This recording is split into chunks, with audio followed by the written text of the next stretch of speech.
আজ আমরা দেখব আমরা সঠিক নিয়মে কিভাবে আপনার আবর্ণটি লিখতে হয়। প্রথমে আমরা অ এর মতো করে অটা লিখে নিচ্ছি। এরপর আমরা যুক্ত করব আপনার কি আকারটা যুক্ত করব। তখন আমাদের কি হবে, এটা আমরা অ লিখে নিয়েছি। অ লিখে নেওয়ার পর এখানে বর্ণের মধ্যে আপনার যতটুকু অংশ পূর্ণমাত্রার জন্য রয়েছে ততটুকু অংশ আমাদের কি করতে হবে, ডানে আপনার কি করতে হবে, বাড়াতে হবে। তাহলে আমাদের এটা সঠিক নিয়মে কি হয়েছে, আপনার এখন অবর্ণটি হয়েছে। আবারও দেখেন এখানে যতটুকু অংশ রয়েছে এখানে ততটুকু অংশ বাতি থাকবে।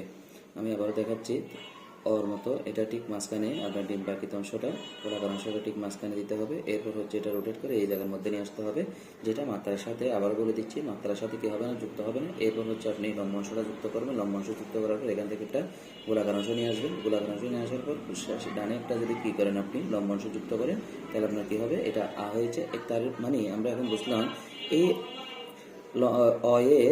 অ এর লম্ব এবং মাত্রার মাঝখানে কতটুকু গ্যাপ থাকবে, অর্থাৎ এই অংশটা কতটুকু হবে সেটা আমরা দেখিয়েছি। অর্থাৎ বর্ণের মূল মাত্রাকে দুই ভাগে ভাগ করলে এক ভাগ অংশ আপনার কি হবে, ডানের দিকে যাবে। আমি আবারও দেখাচ্ছি, দেখেন অবর্ণটি লিখেছি, এটা একসাথে লিখতে পারবেন।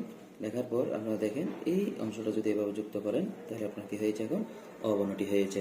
এখন দেখেন এই বর্ণটার আপনার ঠিক এখানে তিন ভাগে ভাগ করলে 1 2 3, অর্থাৎ মূল অংশটাকে, মূল মাত্রার অংশটাকে দুই ভাগে ভাগ করলে এক ভাগ অংশ আপনার কোন দিকে যাবে, ডানের দিকে যাবে। তাহলে এভাবে আপনারা আপনাদের শিক্ষার্থীদেরকে কি করবেন, প্র্যাকটিস করাবেন, এবং আপনাদের যাদের ছেলে মেয়ে রয়েছে, ছোট ভাই বোন রয়েছে, আমরা এই সঠিক নিয়ম আপনারা প্র্যাকটিস করানোর জন্য চেষ্টা করবেন, যেন ছোটবেলা থেকে আপনারা ওদেরকে সঠিক নিয়মে শেখাতে পারেন। এবং আমি আবার বলতেছি, প্রত্যেকটা ভিডিও যেগুলো আপনারা দেখতেছেন একে একে প্রত্যেকটা ভিডিও দেখবেন, এবং প্রত্যেকটা ভিডিওর মাধ্যমে আপনি আপনার ভুলগুলো আগে নিজে ঠিক করবেন। এরপর আপনি আপনার বাচ্চাদেরকে বা আপনার শিক্ষার্থীদেরকে শেখানোর চেষ্টা করবেন। ধন্যবাদ। আসসালামু আলাইকুম।